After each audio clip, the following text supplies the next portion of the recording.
ফ্রান্সের বিপক্ষে ব্রাজিল হতাশাজনক পারফরম্যান্স করলেও ব্রাজিলিয়ানদের মধ্যে একজন দ্যুতি ছড়িয়েছেন। সে আর কেউই নয়, রাইট ব্যাক ওয়েসলি। যতক্ষণই সে মাঠে ছিল মাতিয়ে রেখেছেন রাইট ফ্লাঙ্ক, আন্ডারল্যাপিং, ওভারল্যাপিং কিংবা ড্রপ ডাউন করে নিজের ডিফেন্সিভ ডিউটি পালন, সবকিছুতেই নজরকাড়া পারফরম্যান্স করেছেন এই তরুণ সেলেসাও প্রতিভা। ব্রাজিলের first choice right back Vanderson ইনজুরিতে পড়লে দায়িত্বটা এসে পড়ে তরুণ ওয়েসলির উপর।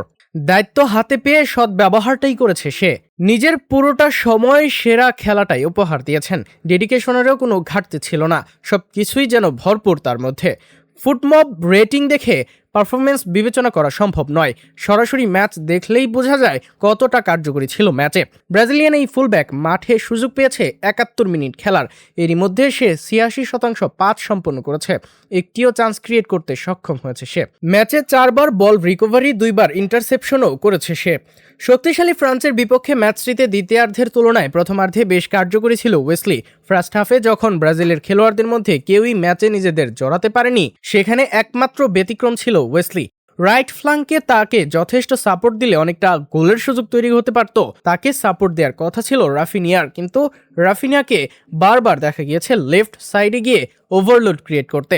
সেই ক্ষেত্রে রাইট সাইডে পুরো একা হয়ে পড়েন ওয়েসলি। তবে দ্বিতীয়ার্ধে যখন রাফিনহা ইনজুরিজনিত কারণে সাবস্টিটিউট হন, তখন তার জায়গায় লুইস জুনিয়র মাঠে নামলে দলের রাইট ফ্লাঙ্কে দৃশ্যমান কিছু আক্রমণ দেখা যায়। সেই জায়গায় ফুলব্যাক হিসেবেও যথেষ্ট সাপোর্ট পান ওয়েসলি।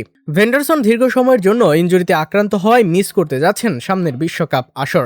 সেলেসাওদের দলে তার ব্যাকআপ হিসেবে রয়েছে ওয়েসলি, তবে সেই পজিশনটায় এডার মিলিতাওকেও ব্যবহার করা যায়। ইনজুরির কারণে এখনো পর্যন্ত সেও দলে নেই।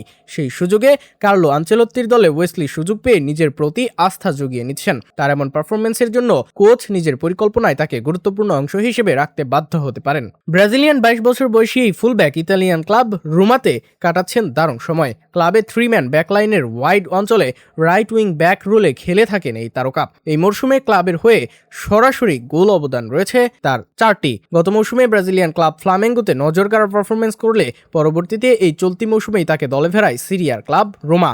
নিজে অভিষেক মৌসুমেই দলের নিয়মিত পারফর্মার হয়ে উঠেছে সে। কাফু, দানি আলভেস যুগের অবসানের পর ব্রাজিল জাতীয় দলে নিজের জায়গা পাকাপোক্ত করতে পারেনি আর কোনো রাইট সাইডেড ফুলব্যাক। এবার ওয়েসলি নিজেকে নিয়মিত ছন্দ জারি রাখতে পারলে সেলেসাও ভক্তরা এই পজিশনটায় তাকে ঘিরে স্বপ্ন দেখতেই পারেন।